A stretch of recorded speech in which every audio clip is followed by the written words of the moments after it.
Noël Lenoir, bonjour. Bonjour. Merci d'être avec nous ce matin. Vous êtes présidente du comité de soutien français à Boualem-Sansal et ancienne ministre des Affaires européennes, je voudrais le rappeler.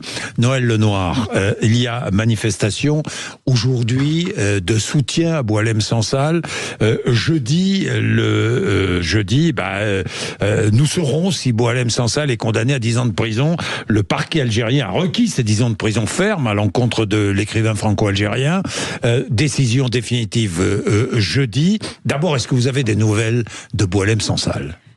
Alors, nous n'avons aucune nouvelle, si ce n'est par la presse algérienne, évidemment, qui montre que le gouvernement algérien et le président Tebboune, effectivement, se dirigeraient, mais il faut être extrêmement prudent vers une condamnation, puisque la justice n'est pas indépendante en Algérie, suivie éventuellement d'une libération donc dans les d'après les semaines informations suivantes. que vous avez, mais ce ne sont, attention, ce ne sont que des rumeurs que vous avez qui viennent d'Alger, j'imagine, Noël Lenoir, il y aurait condamnation et il y aurait derrière grâce, quoi, une forme de grâce présidentielle. Une grâce présidentielle, effectivement. Alors, il faut quand même savoir que ce procès, qui s'est passé en catimini, puisque personne n'était au courant, sans avocat, puisque Boualem-Sansal s'est vu demander par ses avocats algériens commis d'office de se débarrasser, j'utilise ce terme, de son avocat français parce que juif, donc antisémitisme d'État, eh bien, il avait décidé de se défendre seul. Et nous avons les minutes du procès, mais ces minutes du procès sont absolument lunaires. C'est-à-dire qu'en réalité, ce qui est reproché à Boualem-Sansal, ce qui prouve que c'est un procès fabriqué, c'est essentiellement d'avoir échangé des SMS avec un ancien ambassadeur de France et avec l'actuel ambassadeur de France. Et des SMS sous forme de plaisanterie. Donc vous vous souvenez du livre de Milan Kundera, La plaisanterie, qui conduit l'auteur de cette plaisanterie au goulag. Donc on en est là. Et à ce titre, en raison de ces échanges avec une puissance entre guillemets étrangère qu'est la France, eh bien, il pourrait être condamné à 10 ans de prison, ce qui prouve quand même que on est dans un contexte extrêmement politique. Pourquoi est-ce que le président algérien Tebboune gracierait Boualem-Sansal, selon vous ? Alors, il le gracierait essentiellement parce que effectivement, les liens ont repris avec le président de la République, ce dont on ne peut que se réjouir, même si on peut penser que l'Élysée a essayé de négocier depuis le début cette libération, qui est quand même un des scandales du siècle, pour embastiller un écrivain de 80 ans atteint d'un cancer, parce qu'il a écrit des ouvrages en français et censurés en Algérie et qui déplaisent au pouvoir algérien, c'est quand même incroyable. Donc je crois que le pouvoir algérien, c'est-à-dire la sécurité militaire et son porte-parole, en quelque sorte, le président algérien, se sont rendus compte que c'était finalement défavorable aux intérêts algériens et aux liens avec la diaspora, 7 millions de personnes en France. Et c'est pourquoi on est maintenant au stade où le président algérien a dit aux médias algériens, c'est-à-dire gouvernementaux, que finalement, eh bien, ça n'est pas du tout. Il n'est pas du tout choqué par un rapprochement entre la France et le Maroc. Il y a toujours eu des liens, dit-il.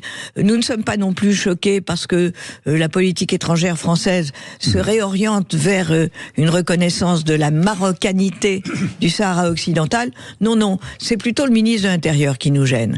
Alors, c'est un peu risible et sinistrement risible de voir un pays qui accuse la France d'ingérence dans la politique intérieure algérienne, alors qu'il se mêle, je dirais, au cœur de l'État, de la politique intérieure française. Bien, je ne pense pas qu'Emmanuel Macron cède au président Tebboune à propos de Bruno Retailleau, je ne sais pas, je ne sais pas ce que se sont dit les deux hommes.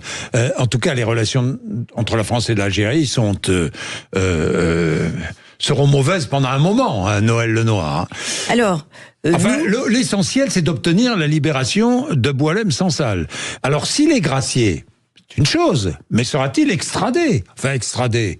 Il ne peut pas être extradé puisqu'il est algérien et français. Alors, il serait éventuellement, mais ça c'est de la politique fiction, déchu de sa nationalité. Algérienne, oui. Et ensuite expulsé. C'est ce qui se passait du temps de l'Union soviétique, quand les gens sortaient du goulag, comme Signalski, par exemple. Oui. Et donc, c'est ce qu'on peut espérer. Il faut être très prudent. Mais on est satisfait. Pourquoi ? parce que il y a ce changement de discours, donc apaisement.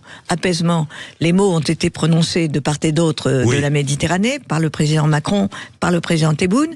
Et puis aussi, je pense que l'Algérie s'est rendu compte que finalement, presque toute la classe politique française, je parle de l'arc républicain, c'est-à-dire je sors la gauche extrême. Demande la libération. Nous allons avoir pour cette manifestation... Alors, manifestation ce soir, dites-nous. Alors, à 17h, près de l'Assemblée nationale, place Édouard Herriot, nous aurons beaucoup de gens, beaucoup de politiques, mais vont prendre la parole. Gérard Larcher, président du Sénat, qui va venir avec Yaël Braun-Pivet, président de l'Assemblée nationale, qui va prendre aussi la parole. Anne Hidalgo, la maire de Paris, qui va prendre aussi la parole, David Lisnard et d'autres politiques, Constance Legris, par exemple, très important pour nous, parce que pourquoi cette manifestation aux portes de l'Assemblée nationale? Ça n'est pas que symbolique, ça se veut opérationnel, puisqu'il y a une proposition de résolution condamnant l'incarcération, la séquestration arbitraire de Boualem Sansal, qui a été adoptée par la Commission des Affaires étrangères de l'Assemblée nationale. Mais vous n'ignorez pas que la gauche et l'extrême gauche dominent le bureau maintenant de l'Assemblée, et notre but, c'est de voir inscrit à l'ordre du jour de l'Assemblée nationale, en séance publique, pour qu'il y ait un vrai débat démocratique sur la libération de cet écrivain.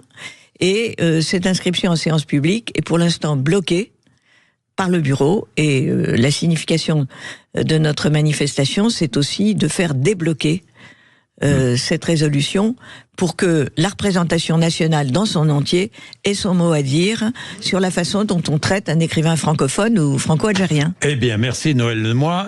Je ne manquerai pas l'occasion. Benjamin Lucas, qui est député des Yvelines, génération proche de Benoît Hamon, qui est dans le groupe écologiste à l'Assemblée nationale, je ne manquerai pas de l'interroger dessus et de peut-être le pousser à changer de position nous verrons bien. Un grand merci Jean-Jacques Bourdin. Merci beaucoup Noël Lenoir. Merci.